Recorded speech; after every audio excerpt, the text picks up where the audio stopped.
शुक्रवार को मोदी सरकार ने आरएलडी के जयंत चौधरी के दादा और पूर्व प्रधानमंत्री चौधरी चरण सिंह को भारत रत्न देने का ऐलान कर दिया।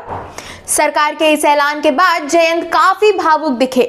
उन्होंने प्रधानमंत्री मोदी का दिल से शुक्रिया अदा किया। इसके बीच जब उनसे बीजेपी के साथ हाथ मिलाने को लेकर सवाल पूछा गया तो आइए सुनते हैं कि उन्होंने क्या कहा। देखिए, पहले की मैं उनका भी स्वागत करता हूं, जिन जिन ने समर्थन किया, जो इस फैसले के साथ हैं और जो चौधरी साहब के लंबी यात्रा में, जीवन यात्रा में उनके संघर्षों के साथ रहे, उन सबको बधाई देता हूं। ये अकेली कोई हमारी जीत नहीं है, सबकी जीत है और श्रेय सबको जाना चाहिए। अब भाजपा के साथ हाथ मिलाने के लिए तैयार हो, भाजपा के साथ हाथ मिला रहे हैं। देखिए, कोई कसर रहती है। आज मैं किस मुंह से इनकार करूं आपके सवाल।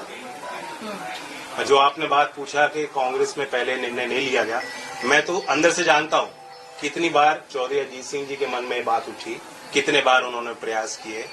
बहुत मुश्किल से फिर एक बड़ा अच्छा कदम लिया गया था यूपीए 2 के टाइम के लखनऊ उस समय अमौसी एयरपोर्ट था, वहाँ चौधरी साहब की प्रतिमा, विशाल प्रतिमा लगाई गई और उसका नाम बदला गया। चौधरी चरण सिंह जी के नाम से आज वो एयरपोर्ट है। मैं जानता हूँ कितने गदगद हुए थे चौधरी अजीत सिंह जी उस फैसले से। आज अगर चौधरी अजीत सिंह जी जिंदा होते, कितने प्रसन्न होते, ये मैं अच्छी तरह समझ सकता हूँ। तो मतलब ये जैन जी ये मान लें कि आप भारतीय जनता पार्टी के साथ उनके शर्तों के अनुसार उनको ज्वाइन करेंगे और फिर आप यूपी में चुनाव। देखिए, आज कोई शर्त और सीट और चुनाव की बात करना, आज के दिन के महत्व को छोटा करना होगा। ये दिन, ये पल बार बार नहीं आते और इस जश्न में सब लोग शामिल हैं। बीजेपी से सर दूरियां कम हो गई है, इस बात को मान लें हम लोग। जब मैं इतनी बड़ी बधाई दे रहा हूं, प्रधानमंत्री जी ने आज वो फैसला लिया जो साबित करता है कि देश के मूल भावना और चरित्र को समझते हैं। चौधरी चरण सिंह जी के हर एक अनुयायी के दिल को जीतने का काम आज मोदी जी ने किया। सर, आपका एक चवन्नी वाला जो बयान था बहुत सोशल मीडिया पे वायरल हुआ और जगह जगह लोगों ने उसको देखा, आज आप उसको कैसे देखते? मैं अपनी एक भी ट्वीट डिलीट नहीं करूंगा। जिस समय पे मेरी भावना होती है उस अनुरूप, परिस्थितियों के अनुरूप मैं अपनी बात रखता हूं। और मैं कहता हूं, राजनीति में जो विपक्ष बात कहता है उसे भूल जाना चाहिए, जो सरकार बात रखती है उसे याद रखना चाहिए। सर, जब आप घोषणा कर चुके हैं कि आप एनडीए के साथ अब जा रहे हैं। नहीं, आज एनडीए की मैंने कोई घोषणा नहीं की है। मैं सिर्फ कसर तो कोई कसर रह गई है, बताओ। इतना बड़ा फैसला लिया हो, ऐसे में अगर आप सीटों के बारे में भी चर्चा कर लेते हैं।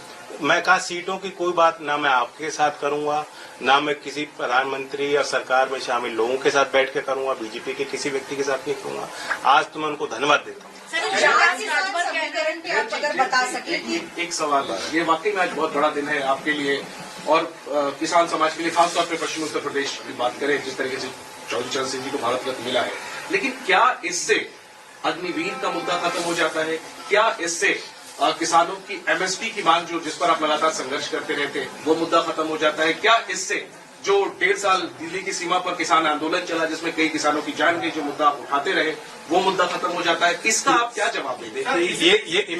इसी सवाल में मेरा भी सवाल है, इन्हीं के सवाल में, ठीक है, कि अभी जो 16 तारीख को और मार्च में जो किसान आंदोलन होने वाले हैं, जिसको लेकर महापंचायत चल रही है, आपके क्षेत्र से भी किसान दिल्ली कूच करने की तैयारी कर रहे हैं, क्या आप उनसे बातचीत करेंगे कि नहीं? आप लोग बीजेपी पर या केंद्र सरकार पर भरोसा? मैं इतना ही कहूंगा कि लोग ये सारे इन सवालों से जुड़े हुए जो लोग हैं, जो अपनी बात रखते हैं, लोकतंत्र में शिकायतें भी होती हैं, आंदोलन भी होते हैं, समस्या भी उठती हैं और ऐसा कोई एक हल नहीं निकाला जाता कि सारी समस्या आज तक जो है वो फिर खत्म हो जाए, समाप्त हो जाए और आगे कभी होए ना।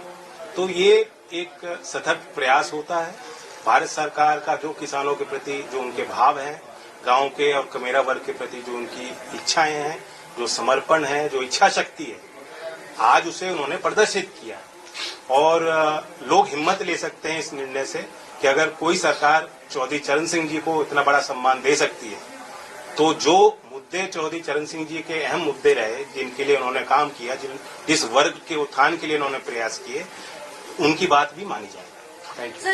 तो जैसा कि आपने देखा कि जयंत चौधरी के जो बोल हैं वो भारतीय जनता पार्टी के लिए अब काफ़ी नरम दिखाई पड़ रहे हैं। जैसा कि उन्होंने बोला कि अब मैं क्या बोलूं, जब उनसे ये सवाल किया गया कि क्या वो भारतीय जनता पार्टी के साथ हाथ मिला लेंगे, अब देखना ये होगा कि वो अखिलेश यादव के साथ बंद कर रहेंगे या वाकई में प्रधानमंत्री मोदी के साथ भारतीय जनता पार्टी में मिलकर 2024 का लोकसभा चुनाव लड़ेंगे। आगे की जानकारी के लिए जुड़े रहे द पिलर के साथ।